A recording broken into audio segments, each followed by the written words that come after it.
श्लोक 37 पाठ 2 गीता का सार दूसरा पाठ। हतो वा प्राप्स्यसि स्वर्ग जित्वा वा भोक्ष्यसि महीम् तस्मात् उत्तिष्ठ कौन्तेय युद्धाय कृत निश्चयः। या तो तू युद्ध में मारा जाकर स्वर्ग को प्राप्त होगा अथवा संग्राम में जीतकर पृथ्वी का राज्य भोगेगा। इस कारण हे अर्जुन, तू युद्ध के लिए निश्चय करके खड़ा हो जा। 37 व्याख्या। इस श्लोक में श्री कृष्ण अर्जुन को ये बता रहे हैं कि किसी भी स्थिति में उसका कल्याण ही होगा।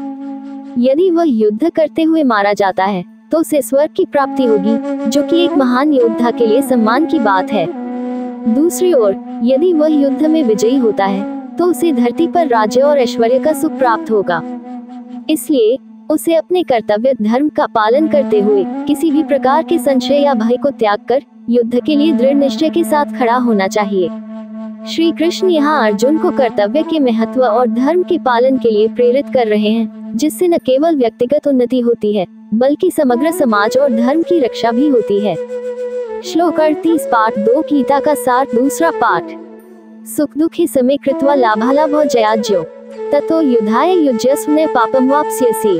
जय पराजय, लाभ हानि और सुख दुख को समान समझकर उसके बाद युद्ध के लिए तैयार हो जा। इस प्रकार युद्ध करने से तू पाप को नहीं प्राप्त होगा। 38 व्याख्या। इस श्लोक में भगवान श्री कृष्ण अर्जुन को जीवन की महत्वपूर्ण शिक्षा देते हैं। यहाँ पर सुख और दुख, लाभ और हानि, जीत और हार को समान दृष्टि से देखने की बात कही गई है। जीवन में इन सभी परिस्थितियों का सामना करना पड़ता है और ये सभी स्वाभाविक रूप से आते जाते रहते हैं। मुख्य बिंदु समानता की दृष्टि। कृष्ण कहते हैं कि हमें सभी परिस्थितियों को समान दृष्टि से देखना चाहिए, चाहे वह सुख हो या दुख, लाभ हो या हानि, जीत हो या हार। ऐसा करने से मनुष्य किसी भी स्थिति में संतुलित रहता है और मनोवैज्ञानिक रूप से मजबूत बनता है। कर्तव्य का पालन। अर्जुन को उनके कर्तव्य का स्मरण दिलाया जा रहा है। युद्ध करना उनका धर्म है और इसे करने से वे अपने धर्म का पालन करेंगे। इस प्रकार के कर्तव्य के पालन से, जिसमें सभी स्थितियों में संभाव अपनाया जाए, पाप नहीं लगता। पाप से मुक्ति। जब कोई व्यक्ति निष्पक्ष होकर अपने कर्तव्यों का पालन करता है और परिणाम के प्रति आसक्त नहीं होता, तो उसे पाप नहीं लगता। परिणाम की चिंता से मुक्त होकर निष्काम भाव से कर्तव्य का पालन करना ही सच्चा धर्म है। आंतरिक शांति और आत्म साक्षात्कार।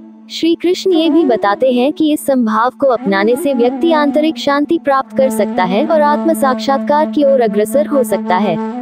ये जीवन के उच्चतम लक्ष्यों में से एक है, जहां आत्मा परमात्मा से जुड़ती है। निष्कर्ष। ये श्लोक गीता के कर्मयोग का सार प्रस्तुत करता है, जिसमें कर्म करना आवश्यक है लेकिन उसके परिणाम से आसक्त नहीं होना चाहिए। जीवन में आने वाली हर परिस्थिति को समानता से देखकर अपने कर्तव्य का पालन करना ही सच्ची योग्यता है और ऐसा करने से मनुष्य पाप मुक्त रहता है।